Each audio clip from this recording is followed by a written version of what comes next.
I was the last kid picked for the Xbox team at Troy's party. Then he let his brother Jacob try to intimidate me before his mom exposed him for bullying. When I confronted Troy about it, he grinned and said, "My mom actually set that up to catch him." I stayed silent. That was 10 years ago. Yesterday, I got a text from Troy asking me to hang out again. When I was 11, a kid named Troy gave me an invitation to his birthday party the next day. My face went pale. Troy was the guy everybody wanted to be friends with, while I was the loner who had panic attacks when called on by the teacher. "Look," he said, "my mom is making me invite you because she feels bad that nobody ever invites you to stuff." I felt humiliated.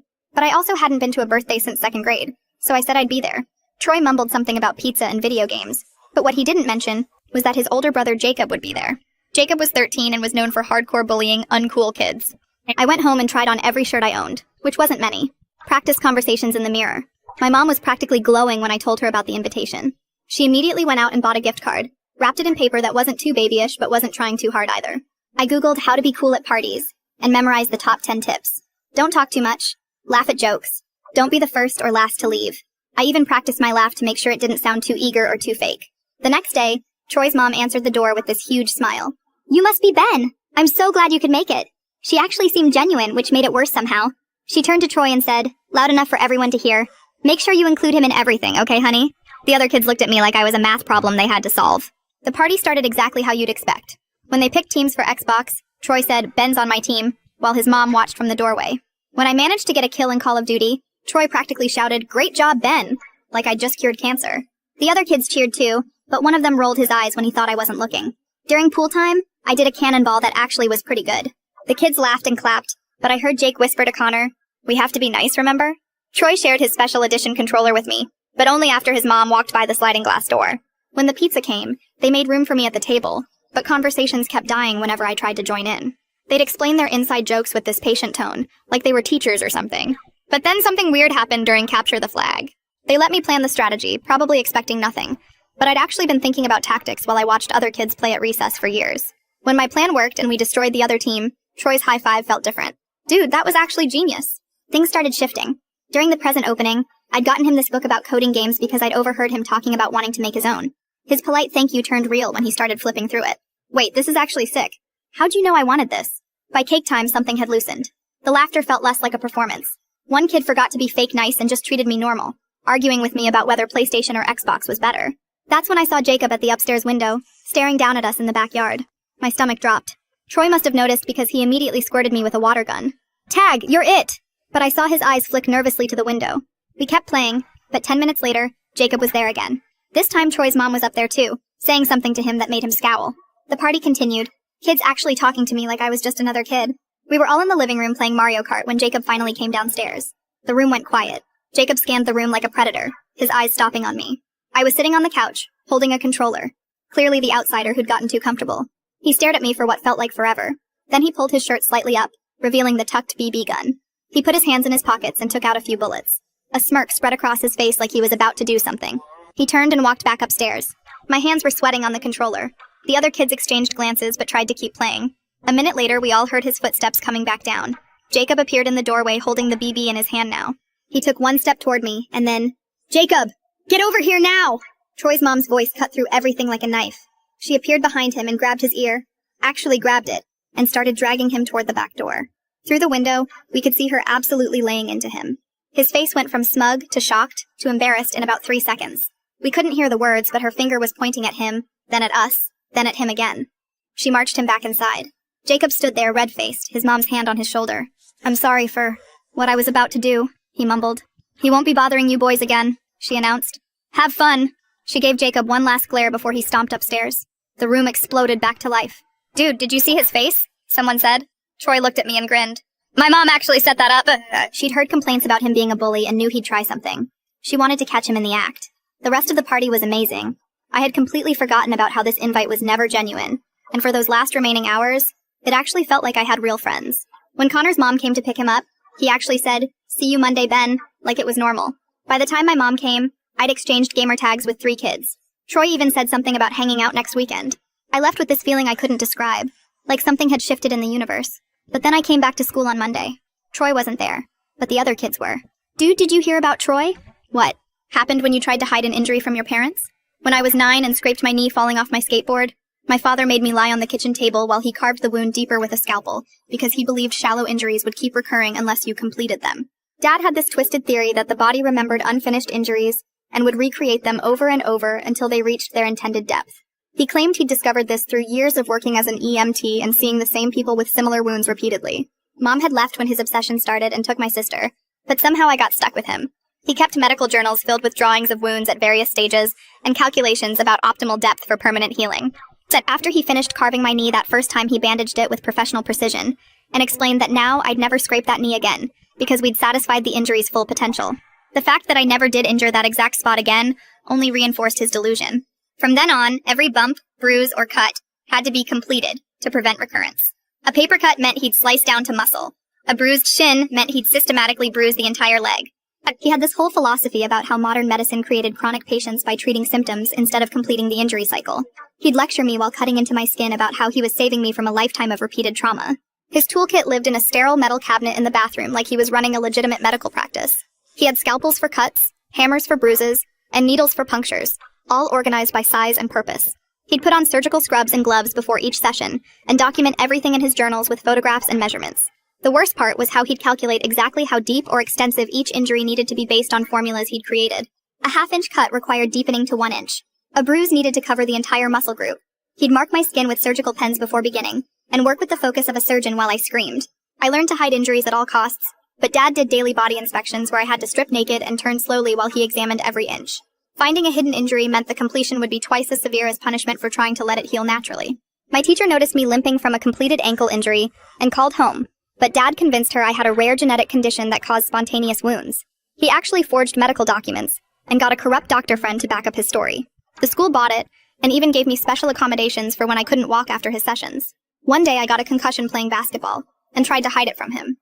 For 2 days I fought through the dizziness and nausea, terrified of what completing a head injury would mean. But Dad noticed my dilated pupils during inspection and went ballistic. "A head injury left incomplete could repeat forever," he screamed, dragging me to the kitchen. "Do you want to spend your whole life getting concussions?" He showed me his journal entries about traumatic brain injuries and how they needed to reach their full potential to prevent recurrence. His completion plan involved inducing a more severe concussion to satisfy what my brain was trying to achieve.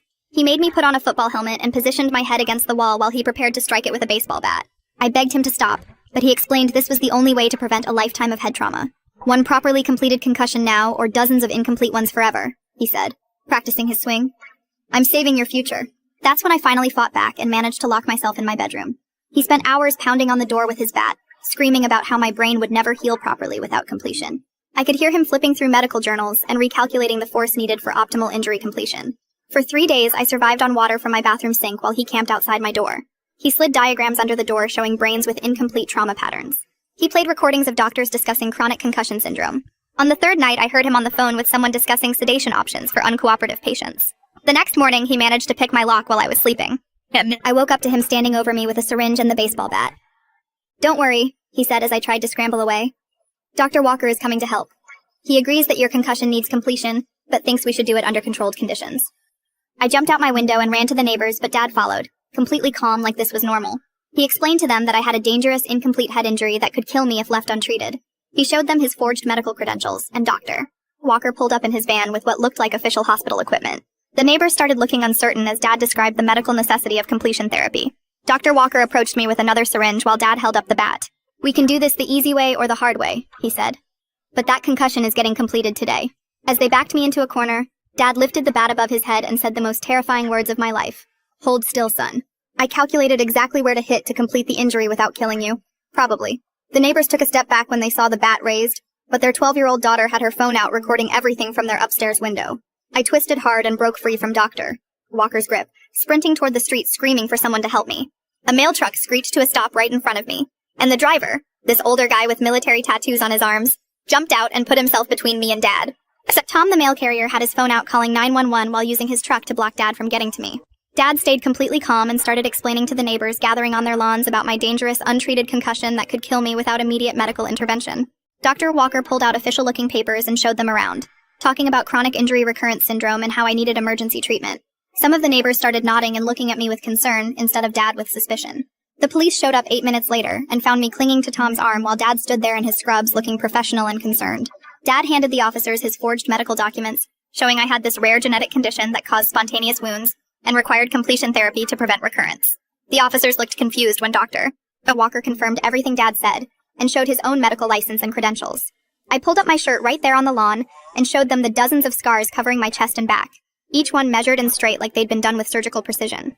The officers' faces changed immediately when they saw the pattern of cuts at different stages of healing.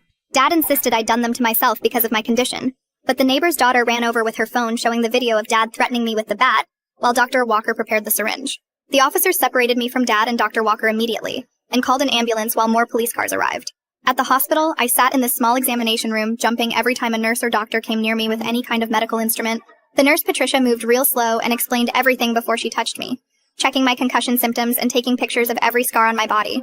I kept asking if Dad could get into the hospital and find me, but Patricia promised security knew not to let him near the pediatric ward.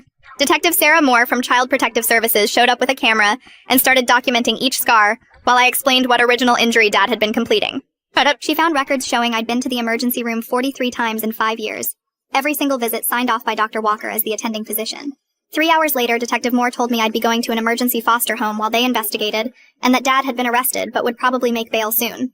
I panicked and told her he'd find me and finish completing the head injury, but she promised my location would be kept secret from everyone, including the school. The foster parents were this older couple who'd dealt with abused kids before, and they showed me to a small bedroom that had a lock on the inside of the door. They told me I controlled who came in and showed me how the lock worked from inside. I tested it over and over, then pushed the dresser against the door anyway before trying to sleep. The next morning, Detective Moore came back with bad news that both Dad and Dr. Walker had posted bail, and Dad's lawyer was claiming I'd had a psychotic break from my untreated concussion. The school had given them all the accommodation records supporting Dad's claims about my rare genetic condition, and the lawyer was using them to argue Dad was a concerned father trying to help his mentally ill son. She said she was also trying to find my mom and sister. But Dad had filed papers years ago saying Mom abandoned us and didn't have any custody rights. I told her Mom had to leave because Dad started talking about completing injuries on my little sister after she got a splinter, and Mom knew she could only save one of us. She chose to take Sarah and run while I stayed behind to keep Dad from hunting them down, the way his dad turned every single injury into this whole medical procedure. Rhea is so strange. I'm really curious how someone even comes up with a theory like completing wounds to stop them from happening again. Detective Moore wrote everything down while I explained how Mom begged me to come with her that night, but I knew Dad would never stop looking if we both disappeared. The foster home they put me in felt like another planet where people moved slowly and spoke in soft voices. I'm trying to understand how his dad convinced so many people this was real. Did Walker actually believe in this completion theory too, or was he just going along with it for some reason? Every car that drove past the window made me jump because I kept thinking it was Dad coming to take me back. The foster parents had this old orange cat that climbed onto my lap while I sat frozen on their couch, too scared to move in case I did something wrong. When the cat started purring against my chest, something inside me broke, and I started crying because I couldn't remember the last time anything touched me without causing pain. The foster mom just sat across from me reading a magazine like crying 9-year-olds were totally normal in her house. 2 days later, Detective Moore picked me up to meet with Mrs. Rodriguez, the school counselor who'd asked about my limp last year. Mrs. Rodriguez pulled out a thick folder and showed Detective Moore 3 different reports she'd filed about my injuries over 2 years. Each time Dad had shown up with medical documents from Dr. Walker explaining my rare condition, and the school administration decided everything was fine. She handed over copies of everything, including photos she'd secretly taken of bruises on my arms. That same afternoon, Dad's lawyer filed emergency papers saying I needed immediate medical care for my concussion, and foster care was endangering my life. The hearing got scheduled for the next morning, and Detective Moore spent all night at the foster home making phone calls and gathering documents while I paced my room, unable to sleep. At the courthouse the next morning, I saw Dad for the first time since I jumped out my window. He wore his best suit and looked exactly like a worried father should look, standing with his lawyer and Dr. Walker near the metal detectors. When we made eye contact, he mouthed the word incomplete at me, and I started hyperventilating so bad the foster parents had to shield me with their bodies, while Detective Moore called for security. During the emergency hearing, Dad's lawyer showed the judge medical journals about something called completion therapy, and had 3 other parents testify over the phone about how Dad had helped their kids. Judge Freeman kept frowning at the papers but seemed worried about the concussion thing, and ordered an independent medical evaluation before he'd make any custody decisions. They sent me to Dr. Torres, this child psychiatrist who spent 3 hours asking me questions and taking notes about every scar on my body. I ended up explaining Dad's whole system to her, showing her how I knew exactly which blood vessels to avoid when cutting, and how to calculate wound depth based on muscle density. She looked more and more upset as I described Dad's treatments like I was giving a medical presentation because that's the only way I knew how to talk about it. 3 days later, they enrolled me in a new school under a fake name while the investigation continued. The other kids kept asking why I wouldn't play dodgeball, or why I freaked out when I got a paper cut during art class. The school nurse had to help me calm down when I saw the blood, and started calculating how deep Dad would make the completion cut. She gave me band-aids and let me sit in her office until my hands stopped shaking. Detective Moore called that week saying she'd found out Dr. Walker had lost his medical license 5 years ago in Texas for unauthorized human experimentation. She'd also tracked down 3 families who'd filed complaints against him before suddenly moving out of state. She said we couldn't use it in family court yet, but it opened up a whole criminal investigation. The foster parents drove me to a pediatric specialist who took x-rays of my whole body to document the old injuries. The images showed fractures in my ribs and arms that had been deliberately rebroken multiple times instead of being allowed to heal properly. The radiologist got so upset looking at the films that she called the police herself to make sure everything got officially recorded. A week later at my foster home, I scraped my elbow on the sidewalk and immediately started shaking. The foster mom found me trying to hide in the bathroom with paper towels pressed against it. She didn't force me to show her, but just sat on the floor outside talking about how she understood being scared of getting help. After an hour, I finally opened the door and let her look at it. She showed me the antibiotic ointment tube before opening it and explained exactly what she was doing. When she finished putting on the Band-Aid without trying to make the scrape worse, I actually started crying. That night they made mac and cheese because I'd mentioned it was my favorite, and for the first time, I took the dresser away from my bedroom door. I still locked it, but at least I could get out faster if I needed to. Detective called the next morning saying she'd found something important about my mom. She drove over and sat with me in the living room holding a folder full of papers. She'd tracked down my mother Karen living in California with my sister through old court records. Mom had been fighting for custody for 2 years, but Dad used his medical connections to get her declared mentally unstable. Detective showed me copies of psychiatric evaluations that Dr. Walker had signed claiming Mom had dangerous delusions about Dad hurting me. The report said she'd abandoned her children due to paranoid fantasies about medical abuse that never happened. Mom had already boarded a plane to Portland with boxes of her own evidence after Detective called her. 3 days later, Detective drove me to the CPS office to meet her. I barely recognized the woman waiting in the conference room, even though she looked exactly like my sister. She stood up when I walked in, but I backed against the wall when she moved toward me. She stopped and just stood there crying while Detective explained I might need time.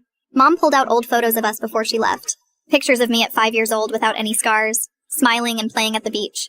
Then she showed recent photos my sister had drawn of what she remembered about me. My sister joined on video call from California and immediately started sobbing when she saw my face. She kept saying she was sorry they left me behind and asking if I remembered teaching her to ride a bike. I didn't remember much about either of them, but seeing my sister cry made something hurt in my chest. The next day, Dad's lawyer filed emergency paperwork claiming Mom was trying to profit from a custody battle. He submitted documents showing Mom had a history of mental illness and had voluntarily abandoned her children. The papers included signed statements from 3 different psychiatrists saying she was delusional. Mom's lawyer proved all 3 psychiatrists worked at facilities where Dr. Walker had privileges. She showed the judge phone records of Dr. Walker calling each doctor the day before they wrote their evaluations. The lawyer also found that Dad had been paying Dr. Walker $5,000 a month for consultation services. 2 weeks passed before Dr. Amanda Torres finished her evaluation and testified in court. She told the judge I had complex PTSD from years of medical child abuse.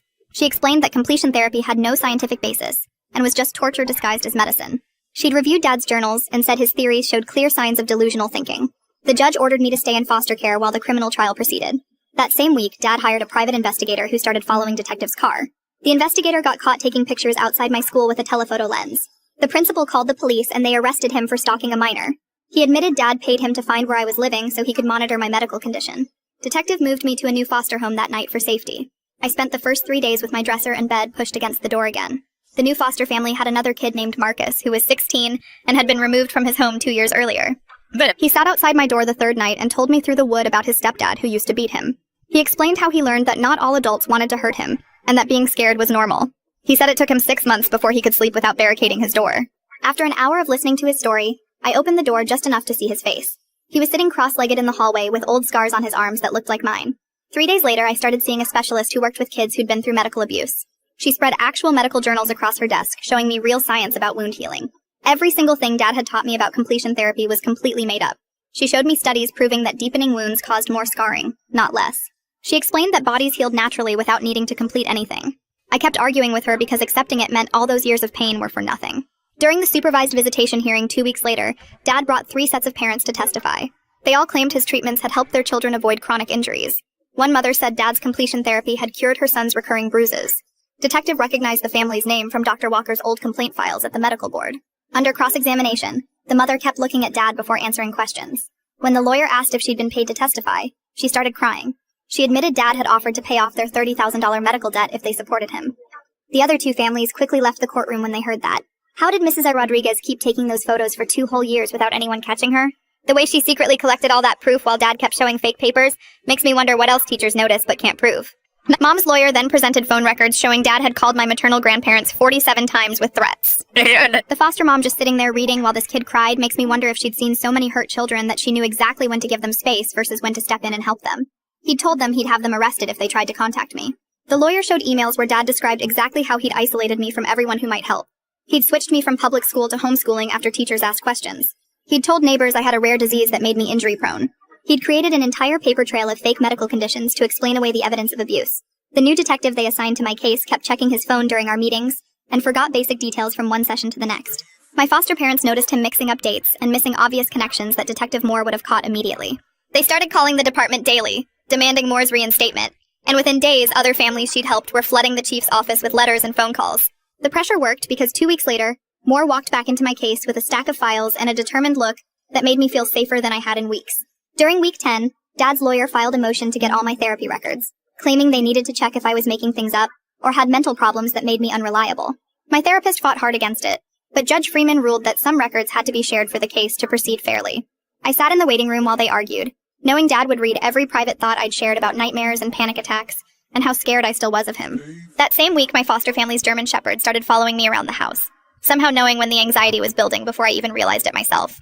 The dog would press against my legs when my hands started shaking, or curl up next to me on the couch when the memories got too loud. My foster parents watched this happen over and over, and I heard them talking one night about maybe making this arrangement permanent if the court would allow it. Karen's lawyer dropped a bomb in court when she presented pages from Dad's journal that described future experiments he wanted to try once I turned 12. The entries detailed burn completion procedures using controlled heat sources and calculations about scar tissue formation rates. Judge Freeman's face went pale as he read about Dad's plans to use a soldering iron to complete minor burns, and his theories about how fire injuries needed to reach third-degree status to prevent recurrence. The courtroom got so quiet you could hear the fluorescent lights buzzing while everyone processed what Dad had been planning. A week later, I met with a child advocate the court appointed who actually asked me what I wanted instead of just telling me what would happen. She had me draw pictures and use dolls to show what living with Dad was like. And for the first time, someone really listened when I said I never wanted to be alone with him again, not even for supervised visits. 3 months into everything, Doctor. Walker's trial started, and I had to testify through a video link from another room, because I couldn't handle being in the same building as him.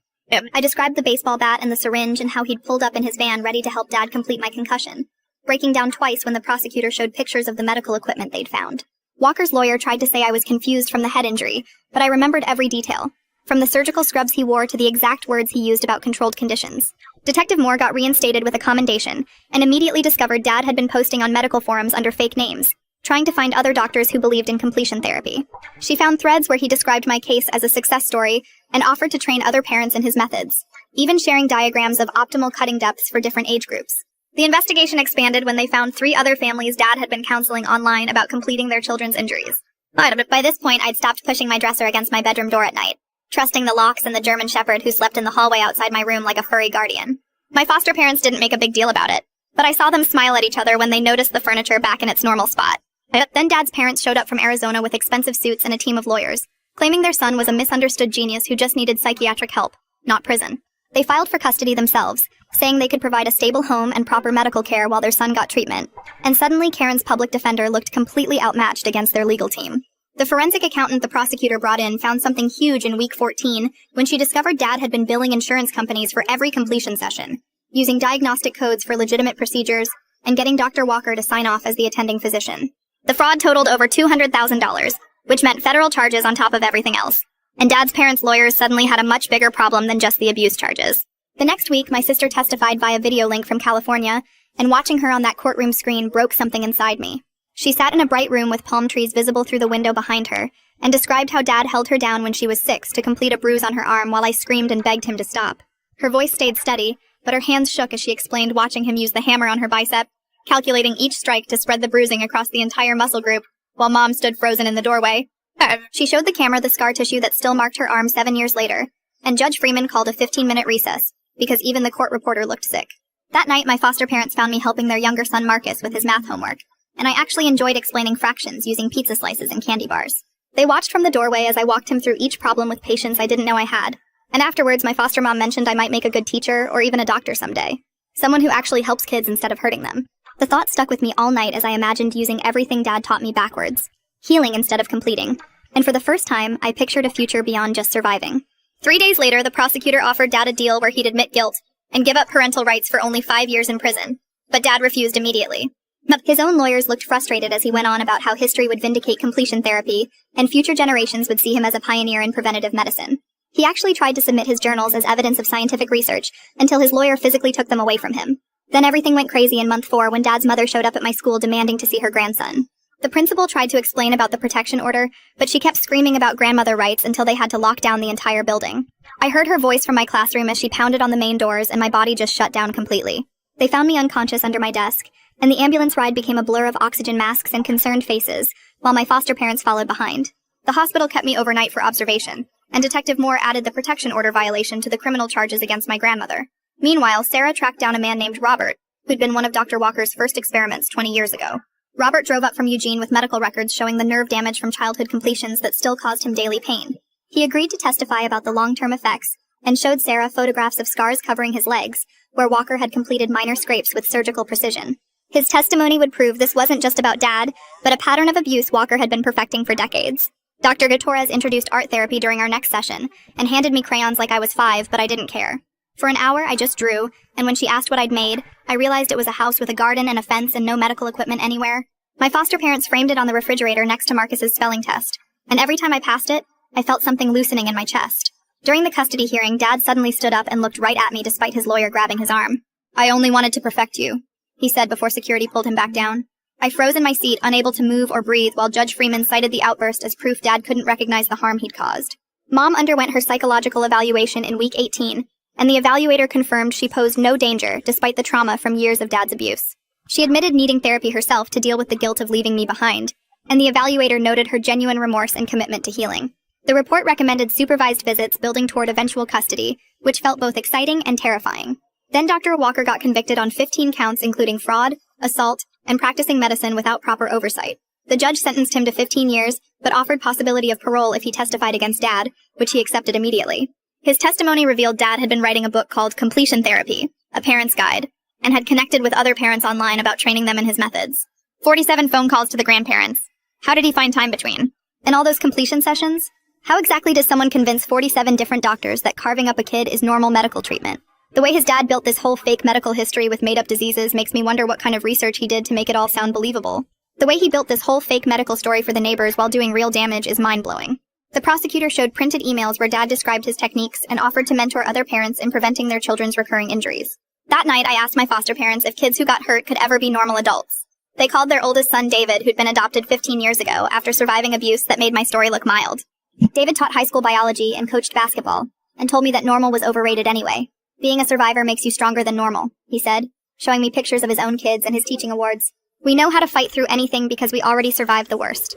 5 months later, the news vans showed up outside the courthouse after Dr. Walker got convicted on all charges. The reporters kept my name out of it, but Dad's face was everywhere with headlines about the worst medical child abuse case in Oregon history.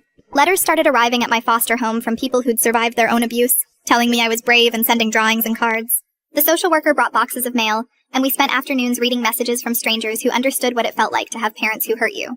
Dad's parents suddenly appeared on TV claiming their son was a misunderstood genius whose theories would revolutionize medicine someday. They hired some fancy PR firm and launched a website called Understanding Completion Therapy, with Dad's journals edited to sound scientific instead of crazy. Detective Moore called me into the FBI field office downtown where agents were tracking down everyone who visited the site. They found 3 other families asking about the therapy for their kids and had to send emergency welfare checks to make sure no one else was getting hurt. The federal prosecutor explained they were investigating my grandparents for funding what might be considered promoting child abuse across state lines. I started group therapy with 5 other kids who'd been through medical abuse, though I was the youngest by 3 years. The older kids talked about surgeries they didn't need and medications that made them sick while their parents collected sympathy and attention. One girl named Sarah had 37 unnecessary operations before someone finally believed her that she wasn't really sick. We drew pictures of our scars and talked about how weird it felt when people treated injuries like normal accidents instead of analyzing them. The therapist kept writing notes about how I helped the older kids understand their own trauma by explaining Dad's theories in simple terms. Karen finally got approved for unsupervised visits after 6 months of supervised ones. We met at the park with the duck pond and she brought bread to feed them like we used to when I was little. Neither of us talked about the case or Dad or anything heavy. We just threw bread and watched the ducks fight over it. Then I tripped on the playground and scraped my knee pretty bad on the concrete. Karen just cleaned it with a wet wipe and put on a regular Band-Aid from her purse. We both started crying watching that Band-Aid stay in place without anyone talking about completing anything. She held me while we sat on the bench and cried about a stupid scraped knee that would heal normally. 3 weeks later, Dad's criminal trial started with the prosecutor warning the jury they'd see evidence of systematic torture disguised as medical treatment. She showed them photos of my scars and explained how each one came from Dad completing minor injuries. Dad's lawyer argued he had delusional disorder and needed psychiatric help, not prison. He claimed Dad genuinely believed he was helping me, and couldn't understand his actions were harmful. The jury looked sick when the prosecutor showed them the metal cabinet full of surgical tools Dad used on me. My foster parents officially filed adoption papers, saying they wanted to keep me permanently if Karen couldn't get full custody back. They also offered to support any arrangement that would work for everyone. Maybe keeping me in foster care while Karen got stable or doing some kind of open adoption. Karen actually seemed relieved to have options that didn't require choosing between all or nothing. She met with my foster parents at a coffee shop, and they worked out a plan where I'd stay with them, but Karen would get regular visits building up to weekends. The prosecutor presented Dad's journals as evidence, and had a medical expert translate his clinical language into plain English. When Dad wrote patient exhibited therapeutic vocalization, the expert explained it meant I was screaming in pain. The journal entry about achieving optimal depth penetration for permanent injury resolution meant he cut me down to the bone. The jury looked horrified as the expert went through entry after entry, showing how Dad documented torturing me like it was legitimate research. I went back to regular school part-time using my real name instead of the fake one from witness protection. The other kids didn't know anything about my case since the media never used my name.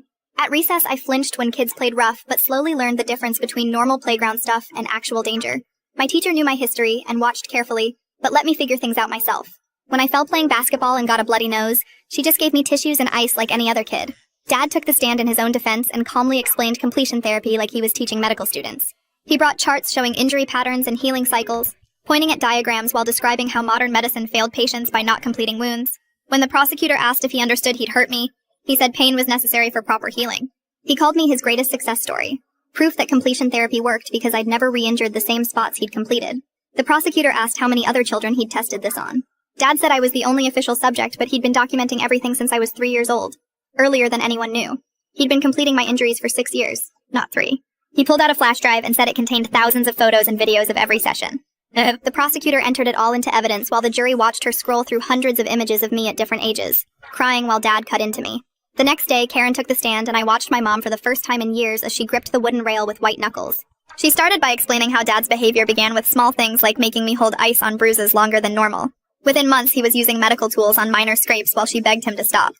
She described finding me unconscious in the bathroom after he'd completed a head bump by hitting me with a textbook. Her voice cracked when she told the jury about Dad threatening to complete my sister's broken finger if she called 911. The prosecutor showed photos of me at age 5 with surgical marks on my arms that Karen had secretly documented. She admitted leaving me behind was the hardest choice of her life, but Dad had convinced the courts she was unstable. That night, I sat with my foster parents watching the news coverage while they helped me understand that Dad was sick in a way that made him dangerous.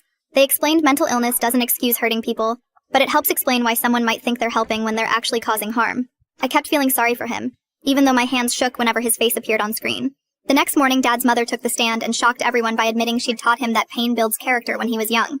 She described making him kneel on rice for hours after misbehaving and burning his fingers with matches to teach consequences. The prosecutor pointed out that while this explained Dad's twisted worldview, it didn't excuse escalating to systematic torture.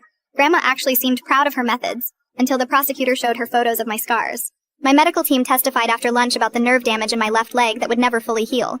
They explained how the repeated deepening of wounds had destroyed tissue that couldn't regenerate and left me with chronic pain that would need lifelong management. The physical therapist demonstrated how I'd never have full range of motion in my shoulder where Dad had completed a dislocation. The psychiatrist testified I'd need years of therapy to process the trauma and might never feel completely safe. The defense brought in their own medical expert who claimed completion therapy had theoretical merit based on ancient healing practices. He argued Dad had simply applied the technique incorrectly, but the core concept of allowing injuries to reach their natural conclusion had validity. The prosecutor destroyed him by showing there wasn't a single peer-reviewed study supporting completion therapy in any medical journal. She made him read from actual medical texts that explicitly warned against deepening wounds. When she revealed he'd been paid $50,000 for his testimony, the jury looked disgusted. He finally admitted he'd never actually treated a patient with completion therapy, and had only heard about it through Dr. Walker's online forums. 3 days later, I turned 10, and my foster family threw me my first real birthday party with both them and Karen there. We had chocolate cake and played games in the backyard while everyone pretended not to notice the adults wiping their eyes. When I blew out the candles, my only wish was to never be hurt again. Karen hugged me for the first time in years and whispered that she was sorry for everything. Dad's mother burning his fingers with matches when he was little really explains where these twisted ideas came from. Did she realize she was basically teaching him to hurt me the same way? My foster mom took pictures of me actually smiling, which she said was the best present she could ask for. I'm really trying to understand how Dad's mom could sit there and tell everyone she burned his fingers with matches. Did she think that would help his case somehow? Detective Moore testified the next week about discovering similar cases in 5 other states, all connected to Dr. Walker's website about completion therapy. She showed the jury screenshots of forums where parents discussed techniques for completing their children's injuries with detailed instructions and supply lists. The FBI agent who took over explained they were investigating it as a torture ring disguised as alternative medicine, with over 200 members nationwide. Dr. Walker's arrest had led them to a whole network of people who believed modern medicine was creating weak children by not letting injuries fulfill their purpose. Then came the biggest shock when Dad's father took the stand against him. Grandpa admitted he'd known something was wrong for years, but was too scared of both his wife and son to intervene. He apologized directly to me in court, saying he should have protected his grandson instead of staying silent. Dad showed emotion for the first time during the trial, standing up and screaming about betrayal until the bailiff forced him back down. His face turned red as he yelled that his father was a coward who never understood the importance of complete healing. The jury only took 3 hours to return guilty verdicts on all 27 counts, including aggravated child abuse and practicing medicine without a license. Dad stared straight ahead, showing no reaction as the judge read each verdict like he still believed he'd done nothing wrong. The prosecutor had asked for the maximum sentence on every count to run consecutively, which would mean life in prison. That night, I slept without nightmares for the first time since the trial started, and woke up feeling lighter somehow. My foster parents found me sitting in the garden the next morning just watching birds hop around the fountain. When they asked if I was okay, I told them the judge said Dad couldn't hurt me anymore, and for the first time, I actually believed it. 3 weeks later, we were back in the courthouse for Dad's sentencing hearing. The prosecutor had asked me to write a victim impact statement, but I couldn't get the words out, so Mrs. Rodriguez read it for me while I sat between my foster parents. She told the judge about the years of terror I lived through, and how I still woke up screaming about incomplete injuries. She read the part where I asked the judge to make sure Dad could never hurt another kid the way he hurt me. Karen went next and talked about losing years with me, and how guilty she felt for leaving me behind when she took my sister. She cried through most of it and kept looking at me like she wanted me to forgive her right there in the courtroom. Then Dad got his turn to speak and stood up in his orange jumpsuit with his hands cuffed in front of him. He looked right at me and said future generations would understand his genius, and that I'd thank him someday when I realized I never got hurt the same way twice. My foster dad had to hold me back when I started shaking because Dad kept going on about how his methods were revolutionary and misunderstood. Judge Freeman cut him off and said it was one of the worst child abuse cases he'd seen in 30 years on the bench. He sentenced Dad to 25 years to life, and said he'd never practice medicine again, even if he somehow got out. He gave Karen full custody with a plan for us to slowly reconnect, and signed permanent restraining orders against Dad and his parents. The bailiffs led Dad away in chains while he muttered about medical journals and incomplete injuries. As he passed our row, he looked at me and said my concussion was still incomplete before security rushed him out. My support team surrounded me as I stood there shaking, and Mrs. Rodriguez kept telling me it was over now. 2 weeks later, I had my first weekend visit with Karen at my foster home, where we sat in the living room trying to figure out how to be mother and son again. My foster parents worked with her to make sure I felt safe, and Karen understood that I had 2 families now. A month after that, Dad's parents tried to get visitation rights through their lawyer, but Judge Freeman shut them down immediately. He said they'd enabled their son's abuse and warned them that any more contact attempts would mean criminal charges. Around that time, I started horseback riding therapy at a stable outside Portland, where the owner had survived her own childhood trauma. She taught me that healing wasn't a straight line, and some days would be harder than others, which helped when the nightmares came back. Detective Moore visited 8 months after everything started to tell me the FBI had shut down the entire completion therapy network. They'd arrested 12 parents across 6 states who'd been following Dad's methods on their own kids. She said I was a hero, but I told her I was just a kid who survived what I had to survive. Then news came that Dad had been attacked in prison by other inmates who found out what he'd done to me. He survived, but needed surgery, which seemed ironic considering his theories about completing injuries. I didn't know how to feel about it because part of me didn't want him hurt, but another part felt this dark satisfaction. Karen arranged for family therapy so me and my sister could finally talk about everything that happened. My sister admitted she was mad at Mom for leaving me behind, while I admitted I was mad at her for being the one who got saved. The therapist helped us understand that we'd all been trapped in an impossible situation that wasn't any of our fault. After weeks of talking about where I should live, I finally told the judge I wanted to stay with my foster family during school and visit Karen and my sister on breaks. The judge signed the papers right there in his office while Karen hugged me and my foster mom smiled.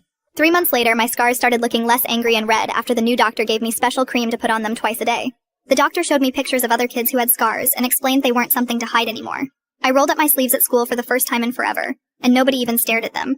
Mrs. Rodriguez asked if I wanted to talk to the younger kids about staying safe, and I stood in front of the 3rd grade class with my hands shaking.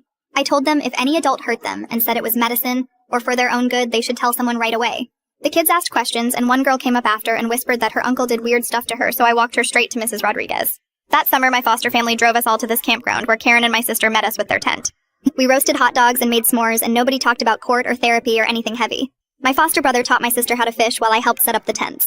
6 months after everything ended, I got a letter saying Dr. Mitchell was in solitary because he kept trying to hurt other prisoners by offering to complete their injuries. The prison guards found him with a sharpened toothbrush, trying to convince his cellmate that his old stab wound needed to be reopened. I threw the letter away and realized I hadn't thought about him in days, which felt weird but good.